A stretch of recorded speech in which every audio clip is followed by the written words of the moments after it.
ഇനിയിപ്പോ എന്താ? യാത്ര മരണത്തിലേക്കാണോ? മരണത്തെപ്പറ്റി ചിന്തിക്കുക. കുറെ വയസ്സന്മാരുടെ ചിന്ത ഇതാ.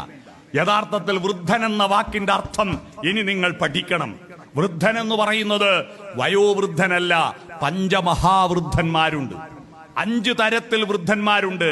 1 ധനവൃദ്ധൻ, പണമുണ്ടാക്കിയവൻ. 2 കുലവൃദ്ധൻ, മക്കളും മക്കളുമായിട്ട് ഒരുപാട് ആളുകളെ ഉണ്ടാക്കിയവൻ. 3 വിദ്യാവൃദ്ധൻ, ഒരുപാട് പഠിച്ചവൻ. 4 ജ്ഞാനവൃദ്ധൻ, പഠിച്ചുകൊണ്ട് മാത്രം കാര്യമില്ല, ആ പഠിച്ചതിൽ നിന്ന് പുതിയതുണ്ടാക്കിയെടുക്കാൻ പറ്റുന്നവൻ, അതാണ് ജ്ഞാനവൃദ്ധൻ. 5ാമത്തത് വയോവൃദ്ധൻ. വയോവൃദ്ധൻ എന്ന് പറയുന്ന 5 വൃദ്ധന്മാരിൽ 1 മാത്ര. വയോജനങ്ങളെ വിളിക്കുന്ന ഇംഗ്ലീഷ് പേര് സീനിയർ സിറ്റിസൺ അല്ലേ? എന്താ ഈ സീനിയർ? സീൻ എന്ന് പറഞ്ഞാൽ കാഴ്ചയാണ്. സീനിയർ എന്ന് പറഞ്ഞാൽ കാഴ്ച കൂടുതൽ കണ്ടവനാണ്. സീനിയർ സിറ്റിസൺ എന്ന് പറഞ്ഞാൽ ഒരുപാട് കണ്ടവർ, ഒരുപാട് അനുഭവിച്ചവരാണ്. ഈ അനുഭവത്തിന്റെ പക്വത ഉപയോഗിച്ചുകൊണ്ട് നിങ്ങളുടെ ഭാവി ജീവിതത്തെ സർഗാത്മകമാക്കണം. ഈ ഭൂമി നിങ്ങൾ ഒരിക്കലും നരകമാണെന്ന് പ്രാർത്ഥിക്കരുതേ. ഈ ഭാരതത്തെ നശിപ്പിച്ച ഒരു പ്രാർത്ഥനയുണ്ട്. നരനായിങ്ങനെ ജനിച്ചു ഭൂമിയിൽ, നരകവാരിധി നടുവിൽ ഞാൻ, ഈ നരകത്തിൽ തന്നെ കരകയറ്റിയിടണം, തിരുവൈക്കം വാഴും ശിവശംഭോ. നോ, ഇത് നരകമാണെന്ന് പഠിപ്പിച്ച ഏതാ സ്വർഗം? വേറെ എവിടെയാണ് സ്വർഗം? അല്ലേ? പനിനീരു വിരിയുന്ന പറുദീസ നൽകി പാരിൽ മനുഷ്യനായി ദൈവം. കേട്ടിട്ടുണ്ടോ? ഇന്ന് ക്രിസ്തുമസാൻ. നീ എന്റെ പ്രാർത്ഥന കേട്ടു, നീ എന്റെ മാനസം കണ്ടു, ഹൃദയത്തിനൾ താരയിൽ വന്നൻ അഴലിൻ പൂങ്കി എന്തോ ആ വാക്ക് മറന്നുപോയി. മാറ്റി എന്ന് പറഞ്ഞൊരു പാട്ടില്ലേ? ആ പാട്ടിലൊരു വരി, അപ്പനി നീരു വിരിയുന്ന പറുദീസ നൽകി പാരിൽ മനുഷ്യനായി ദൈവം. ഈ പനിനീർ പൂക്കൾ വിരിയുന്ന, മനുഷ്യനുണ്ടാകുന്നതിന് മുമ്പ് പനിനീർ പൂവ് ഉണ്ടായിരുന്നില്ലേ? മനുഷ്യനുണ്ടാകുന്നതിന് മുമ്പും പ്രഭാതങ്ങൾ ഉണ്ടായിരുന്നു. ആ പ്രഭാതത്തിൽ നീലഗിരിക്കുന്നിലെ ചുറ്റിപ്പറക്കുന്ന ജ്വാലാമുഖികളായ മേഘങ്ങളോട് സുപ്രഭാതം പറയാൻ ആരെങ്കിലും ഉണ്ടായിരുന്നോ? നീലഗിരിക്കുന്നുകളെ ചുറ്റിപ്പറക്കുന്ന മേഘങ്ങളുടെ ഒരു ഭാഗത്ത് സൂര്യൻ ഉദിച്ചു വരുമ്പോ ഒരു ഭാഗത്ത് മാത്രം സൂര്യന്റെ പ്രകാശം തട്ടിയിട്ട് ജ്വാലാമുഖികളായ മേഘങ്ങളോട് സുപ്രഭാതം സുപ്രഭാതം, നീലഗിരിയുടെ സഖികളെ ജ്വാലാമുഖികളെ, ജ്യോതിർമയ്യാം ഉഷസിന് വെള്ളിച്ചാമരം വീശും മേഘങ്ങളെ, സുപ്രഭാതം എന്ന് പാടാൻ ജയചന്ദ്രൻ ഉണ്ടായിരുന്നില്ല, എഴുതാൻ വയലാറുണ്ടായിരുന്നില്ല. ഈ മനുഷ്യൻ ഈ ഭൂമിയിൽ വന്നതെന്തിനാ? ഈ സ്വർഗത്തെ കാണാനാ. അതുകൊണ്ട് സ്വർഗത്ത് നിന്ന് അങ്ങ് കെട്ടിയെടുക്കണമേ എന്നല്ല യേശുക്രിസ്തു പ്രാർത്ഥിച്ചത്, നിന്റെ രാജ്യം ഇങ്ങോട്ട് വരേണമെന്നാ. ഇങ്ങോട്ട് വരേണമെന്നാ. ഇത് നരകമല്ല. ഈ നിത്യഹരിതയാം ഭൂമിയിലല്ലാതെ മാനസ സരസുകളുണ്ടോ? ചന്ദ്രികയുണ്ടോ? സ്വപ്നങ്ങളുണ്ടോ? സ്വർണ്ണമരാളങ്ങളുണ്ടോ? ഉണ്ടോ? വേറെ ഏടെങ്കിലും ഉണ്ടോ? ഇതുവരെ കണ്ടുപിടിച്ചിട്ടില്ല. എന്നിട്ട് ഇത് നരകമാണെന്ന് പറഞ്ഞവനെ വെടിവെച്ച് കൊല്ലണം. അതുകൊണ്ട് ഈ ഭൂമി ഇന്ന് കെട്ടിയെടുക്കണമെന്നല്ല. ഈ മനോഹര തീരത്ത് തരുമോ ഇനിയൊരു ജന്മം കൂടി, എനിക്കിനിയൊരു ജന്മം കൂടി എന്ന് പ്രാർത്ഥിക്കുക. ഇനിയുള്ള സായാന്തനത്തിലുള്ള സൂര്യന് സായന്തനമാണ് സുന്ദരം, അല്ലേ? നിയത ചരമയാനൻ ഓജക്ഷയ ദയനീയനഹസ്കരൻ തലോടി, അല്ലേ? പ്രിയമൊടു ഭൂമിയെ അങ്ങുമിങ്ങും. ലീല, ആശാന്റെ ലീലയിലെ വരിയലാണ്. സന്ധ്യക്ക് ആ സൂര്യൻ ഭൂമിയെ തലോടിയിട്ട് കൈ പിൻവലിക്കുമ്പോൾ ഉണ്ടാകുന്ന ഒരു വികാരമുണ്ട്. ആ ഒരു ചുവപ്പുണ്ട്, ആ ഒരു ആർദ്രതയുണ്ട്. അതുകൊണ്ട് ഇനിയുള്ള കാലം എത്ര വയസ്സുവരെ ജീവിക്കട്ടെ, ഇനിയുള്ള കാലം രസകരമാക്കുക. അല്ലാതെ ഇനി എന്തെല്ലാം പോക്കാപ്പാ, എന്ത് സുഖം, എന്താ എങ്ങനെയുണ്ട് ആരോഗ്യം? എന്ത് സൂക്കേട്, എന്ത് ആരോഗ്യം, എപ്പം നോക്കിയാലും പനി ചീനി. ഇങ്ങനെ സ്ഥിരം സൂക്കേട് പറയുന്നവരെ ഒരിക്കലും സൂക്കേട് വിട്ടുപോവില്ല. ഈ പനി കുരു എന്ന് പറഞ്ഞ രണ്ടാ, പരു കുരു എന്നെല്ലാം പറഞ്ഞൊരു അസുഖമില്ലേ? ഇവർ രണ്ടാളും ചങ്ങാതിമാരാ. കർക്കട മാസത്തിൽ രണ്ടും പുറപ്പെട്ട് നാട്ടുകാർക്ക് വരാൻ.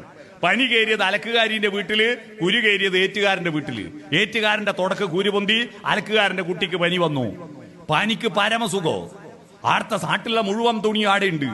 ഒന്നെടുത്ത് മാറുമ്പോൾ മറ്റേതെടുത്ത് പുതപ്പിച്ച് പനി ഒരാളെ കഴിഞ്ഞ് മറ്റേയാൾക്ക് എല്ലാവർക്കും പനി പിടിക്കുക. പക്ഷെ ഏറ്റുകാരന് ചെത്തുകാരന് ഓന് ചെത്താണ്ടിരിക്കാൻ പറ്റുമോ?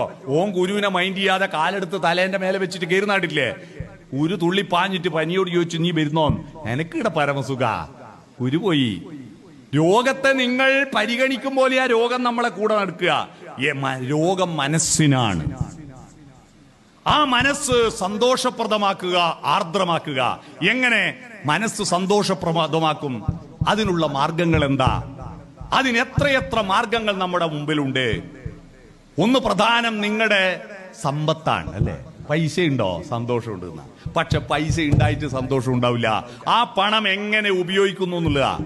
ഞാൻ ഈ പെൻഷൻകാരോടെല്ലാം സമ്മേളനത്തിൽ പറയാറുണ്ട്, നിങ്ങളെ പെൻഷന്റെ പൈസ ഉണ്ടല്ലോ, മര്യാദയ്ക്ക് ഒരു കുപ്പായ ഇടൂല.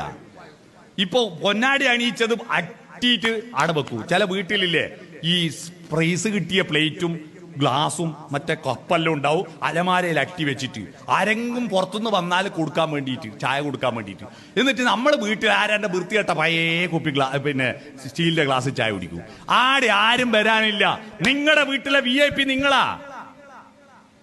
അവിടുത്തെ ഏറ്റവും നല്ല പാത്രങ്ങളിൽ ഭക്ഷണം കഴിക്കുക, ഏറ്റവും നല്ല വസ്ത്രങ്ങൾ. വീട്ടിലിരുന്നാലും വേടിയും പോകുന്നുണ്ടെങ്കിൽ മാത്രം ഇടേണ്ടതാണോ നല്ല ഡ്രസ്സ്?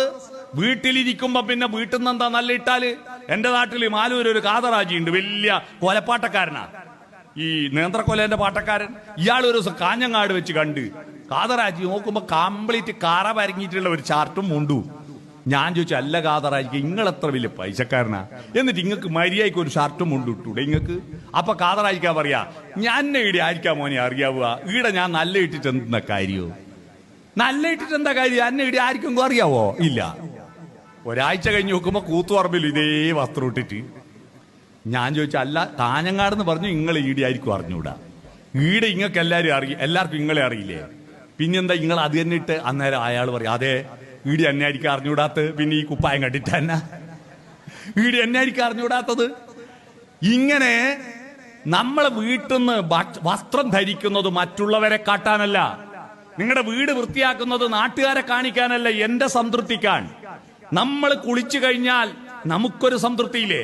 നമ്മൾ നല്ല വസ്ത്രം ധരിച്ചാൽ നമുക്കൊരു സംതൃപ്തിയില്ലേ? അതുകൊണ്ട് നല്ലതെല്ലാം എടുത്തണിയുക. പണം ഉപയോഗിച്ചിട്ട് ഫലപ്രദമായി എന്റെ അടുത്ത തലമുറക്ക് കൊടുക്കാൻ വേണ്ടി സൂക്ഷിച്ച് വെക്കും. മര്യാദയ്ക്കൊന്നും തിന്നാണ്ട്, മര്യാദയ്ക്കൊന്നും ചെലവാക്കാണ്ട് സൂക്ഷിച്ച് വെക്കും. എന്നിട്ടോ നിങ്ങൾ 5 ലക്ഷം ഉറുപ്പിയുണ്ട് എന്റെ അക്കൗണ്ടിൽ എന്നെല്ലാം പറഞ്ഞാൽ പിള്ളേർക്ക് മൂക്കിൽ വലിക്കാനില്ല. അത് നാട്ടിലൊരു ചൊല്ലില്ലേ, ഉറുമ്പ് അരിച്ചു കൊണ്ടുവച്ചത് കാക്കൊക്കെ ഒരു കോരലിനെ ഉള്ളൂന്ന്. പിള്ളേർക്ക് കഴിഞ്ഞ ദിവസം ഇരുട്ടിന്ന് ഒരു രക്ഷിതാവ് പറയാ, എന്നോട് മോൻ ചോദിക്കുക, ലുലു മാളിൽ ടൂർ പോയിക്കോട്ടെ, ആയിക്കോട്ടെ, എത്ര പൈസ വേണ്ട? 1 ലക്ഷം ഉറുപ്പിയാന്ന്. 1 ലക്ഷം ഉറുപ്പിയ ടൂർ പോയാൽ? 1 ലക്ഷം ഉറുപ്പിയ ഇല്ലാണ്ട് ആടെ പോയിട്ട് എന്തെന്ന് വാങ്ങാനാന്നായിരുന്നു. പിള്ളേർക്ക് ഇതൊന്നും വലിയ പൈസയല്ല. അതുകൊണ്ട് അവർക്ക് വേണ്ടിയിട്ട് നിങ്ങൾ നശിപ്പിക്കണമെന്ന് ഞാൻ പറയുന്നില്ല. ചെലവാക്കാതെ വെച്ചിട്ട് വെറുതെ ജന്മം നശിപ്പിക്കല്ല. അടുത്ത ജന്മത്തിൽ സുഖമായിട്ട് അയക്കൂറിയും ആഗോലിയും കൂട്ടി ചോറ് തിന്നാ ഇപ്പൊ ആനക്ക് മതി എന്ന് പറഞ്ഞാൽ അടുത്ത ജന്മം ഉണ്ടെന്ന് ഉറപ്പുണ്ടായിരിക്കും. ഇതുവരെ ഒരു പള്ളിയിൽ അച്ഛനും ഉസ്താദും സ്വാമിയും മരിച്ചിട്ട് ആടെ പോയിട്ട് ഈടെ ഇങ്ങനെയാന്ന് വാട്സപ്പിൽ അയച്ചു തന്നെ. നമുക്ക് മരിച്ചു കഴിഞ്ഞാൽ എന്താന്ന് ഇതുവരെ ഒരാൾക്ക് ഒരു പിടിയുമില്ല. ഈടെന്ന് ഊഹം വെച്ചടിച്ചു വിടുന്ന. ആകാശത്ത് എത്ര നക്ഷത്രം ഉണ്ടെന്ന് അറിയാം നിങ്ങൾക്ക്? 48,37,23,412 നക്ഷത്രമുണ്ട്. കൃത്യം എല്ലാം ഗണ്ണിക്കോ, ആർക്ക് എണ്ണാൻ പറ്റൂ? അതുകൊണ്ട് എന്തും പറയാലോ. അതുകൊണ്ട് മരിച്ചു കഴിഞ്ഞാൽ എന്താന്ന് ഒരു പിടിയും ഇന്നോളം ആർക്കും പിടികിട്ടിയില്ല. അതുകൊണ്ട് അവിടെ സ്വർഗം, അവിടെ ജന്നത്തുൽ ഫിർദൗസ്, അവിടെ പിന്നെ പറുദീസയൊക്കെ ഉണ്ട് എന്നൊക്കെ പറയുന്നത് ഇവിടെ ഇരുന്നവരാ. ഇവിടുന്ന് പറഞ്ഞ പോയവരൊന്നും പറഞ്ഞിട്ടില്ല, ഇവിടുന്ന് പറഞ്ഞ. അതുകൊണ്ട് നമുക്ക് കിട്ടിയിരിക്കുന്ന ഈ ജന്മം ഇതുവരെ നമ്മൾ ഒരുപാട് അനുഭവിച്ചു, കഷ്ടപ്പെട്ടു. നമ്മുടെ ഒരു ഭാഗ്യം നിങ്ങൾ നോക്കുക. നമ്മൾ ഒരിക്കലും നമ്മുടെ ജീവിതത്തെ ശപിക്കണ്ട. നമ്മൾ മഹാഭാഗ്യവാന്മാരാ. നമുക്ക് പഴയ പട്ടിണിയും ദാരിദ്ര്യമൊക്കെ ഉണ്ടായിരുന്നെങ്കിലും ഗ്രാമീണതയുടെ ആ തോട്ടില് തോർത്തിട്ട് മീൻ പിടിച്ച് പരൽമീന് പിടിച്ച ആ അനുഭവം നമുക്കില്ലേ? പ്രഭാതത്തിൽ ഉദിച്ചു വരുന്ന സൂര്യകിരണങ്ങളേറ്റിട്ട് മുറ്റത്തെ വയലിലെ വരമ്പിലെ പുൽക്കൊടിത്തുമ്പിന്റെ മൂർധാവിലെ മഞ്ഞുതുള്ളികൾ ചുവന്നു വരുന്നത് കണ്ടിട്ട് ഉഷാകിരണങ്ങൾ പുൽകി പുൽകി തുഷാരബിന്ദുവിൻ വദനം ചുവന്നു പകലിൻ മാറിൽ ദിനകരകരങ്ങൾ പവിഴമാലികകൾ അണിഞ്ഞു എന്ന് പാട്ടുപാടാൻ ആ പാട്ട് കേട്ടിട്ട് പുഴ നീന്തി പൂങ്കുന്നു ചുറ്റുന്ന കാറ്റിന്റെ അകതാരിൽ കസ്തൂരി ഗന്ധം അനുഭവിച്ചുകൊണ്ട് പുഴയിൽ നീന്തി കുളിക്കാൻ, കുളത്തിൽ കുളിക്കാൻ, പച്ചവെള്ളം പാളയിൽ വെള്ളം വലിച്ചിട്ട് നെല്ലിക്ക ചവച്ചിട്ട് കയ്യിൽ ഒഴിച്ചു തരുമ്പം കുടിക്കുമ്പോ ആ നെല്ലിക്കയുടെ മധുരം ആസ്വദിക്കാൻ നമുക്ക് കഴിഞ്ഞിട്ടില്ലേ? അതും ആസ്വദിക്കാൻ പറ്റി. ആധുനിക ടെക്നോളജിയുടെ സുഖങ്ങളും ആസ്വദിക്കാൻ പറ്റി. ബിരിയാണി തിന്നാൻ പറ്റി, നല്ല ഫോൺ ഉപയോഗിക്കാൻ പറ്റി, നമുക്ക് നല്ല നല്ല സുഖം AC റൂമിൽ കിടക്കാൻ പറ്റി, നല്ല നല്ല വാഹനങ്ങൾ കാണാൻ പറ്റി. നമ്മൾ രണ്ടും അനുഭവിച്ചവരാ. പഴമയുടെ സൗന്ദര്യവും പുതുമയുടെ സൗകര്യവും രണ്ടും അനുഭവിച്ച ഭാഗ്യവാന്മാരാ നമ്മള്. നമ്മുടെ അച്ഛനമ്മമാർക്ക് പുതിയതിന്റെ സൗന്ദര്യവും പുതിയതിന്റെ സൗകര്യവും ഒന്നും കിട്ടിയിട്ടില്ല. അവര് നടന്നിട്ടാ പോയേ. അവർക്ക് മര്യാദയ്ക്ക് ചെരുപ്പുണ്ടായിരുന്നില്ല. അവർക്ക് ഒരുപാട് കഷ്ടപ്പാട് ബുദ്ധിമുട്ടുമായിട്ട് അവര് മരിച്ചുപോയത്. മരിക്കാത്തവരുണ്ടെങ്കിൽ അവര് ഭാഗ്യവാന്മാര്. എന്നാൽ നമ്മുടെ പ്രപിതാമഹന്മാർക്ക് ആധുനികതയുടെ സൗകര്യം അനുഭവിക്കാൻ പറ്റിയിട്ടില്ല. നമ്മുടെ പുതിയ തലമുറയിലെ ഫ്രീക്കന്മാരില്ലേ? ഫ്രീക്കന്മാർ എന്ന് പറഞ്ഞാൽ എന്താണെന്നറിയാവോ? ഫ്രീക്കന്മാർ എന്ന് പറഞ്ഞാൽ അറിയില്ല അല്ലെ? അരക്കൊടുക്കുന്ന പാന്റ് ചന്തിന്റെ അടിയിലാക്കി കൊടുക്കുന്ന പിള്ളേരെ കണ്ടിട്ടില്ലേ? അത് തന്നെ ഫ്രീക്കന്മാർ. മുടിയെല്ലാം ഇങ്ങനെയാക്കിയിട്ട് വെളുന്നരി ചെത്തിയ പോലത്തെ മുടിയാക്കിയിട്ട് നടക്കുന്ന ഈ ഫ്രീക്കന്മാർക്ക് പഴമയുടെ സൗന്ദര്യം ആസ്വദിക്കാൻ പറ്റിയിട്ടുണ്ടോ? നമ്മുടെ ബാല്യകാലത്തിലെ ബന്ധങ്ങളുണ്ടോ? സൗഹൃദ ബന്ധങ്ങളുണ്ടോ? ഒന്നും ആസ്വദിക്കാൻ പറ്റിയിട്ടില്ല. നമ്മൾ രണ്ടും കണ്ടവരാ. പഴമയുടെ സൗന്ദര്യവും പുതുമയുടെ സൗകര്യവും അനുഭവിക്കാൻ ഭാഗ്യം കിട്ടിയ നമുക്ക് ഇതുവരെയില്ല ആ ജീവിതം സാർത്ഥകമാണ്. ഇനിയും സാർത്ഥകമാക്കണമെങ്കിൽ നല്ല ഈ മത്തി അയിലയും മാത്രല്ല, നല്ല നല്ല മീനുണ്ട്, നല്ല നല്ല ഭക്ഷണമുണ്ട്, നല്ല നല്ല യാത്രകൾ പോകണം. യാത്ര പോകാൻ എന്തിനാ? ആരുടെ സഹായം? പൈസ അട്ടിവെക്കണ്ട. കിട്ടിയ ചാൻസിന് ഒന്ന് മൈസൂര് പോയിട്ട് വന്നൂടെ? പൈസ ഞാൻ തരാ, എന്നെ കൂട്ടി മൈസൂര് പോയിട്ട് വന്നൂടെ? ഒന്ന് തിരുവനന്തപുരം പോയിട്ട് വന്നൂടെ? ഒന്ന് എറണാകുളത്തേക്ക് വിമാനത്തിൽ മരിക്കുന്ന ഇടയ്ക്ക് ഈ ജന്മത്തിൽ വിമാനത്തിൽ കയറാണ്ട് പിന്നെ അടുത്ത ജന്മത്തിലെ കാര്യങ്ങൾ മട്ടന്നൂരിൽ നിന്ന് എറണാകുളത്തേക്ക് ഒന്ന് വിമാനത്തിൽ, തിരുവനന്തപുരത്തേക്ക് ഒന്ന് വിമാനത്തിൽ പോവാ. 2 മാസം മുമ്പേ ബുക്ക് ചെയ്താ 2000 ഉറുപ്പ്യക്ക് പോവാ. ആടെ പോയിട്ട് ഇങ്ങോട്ട് ട്രെയിനും വന്നൂടെ? വിമാനത്തിലൊന്ന് കയറിക്കൂടെ എന്ന് അല്ലേ? വിമാനത്തിലൊന്ന് കയറിക്കൂടെ? എന്റെ അമ്മേനെയും എന്റെ ഭാര്യന്റെ അമ്മേനെയും ഞാൻ വിമാനത്തിൽ കൂട്ടിയിട്ട് പോയി. ഞാൻ ബാംഗ്ലൂർ പോകുമ്പോ അവരെയും കൂട്ടി വിമാനത്തിൽ, ബോംബെ പോകുമ്പോ അവരെയും കൂട്ടി വിമാനത്തിൽ. അവർക്കുണ്ടാവില്ല ഒരു ആഗ്രഹം. അതൊക്കെ പൂർത്തീകരിക്കണം. അതുകൊണ്ട് ജീവിതം ആസ്വദിച്ചിടണമോരോ വരിയും ആനന്ദ സന്ദേശരസ മധുരം. എന്തുകൊണ്ടാ? ഇന്നോ നാളെയോ വിളക്കു കേടും, പിന്നെയോ ശൂന്യമാം അന്ധകാരം. കാവ്യ പുസ്തകമല്ലോ ജീവിതം.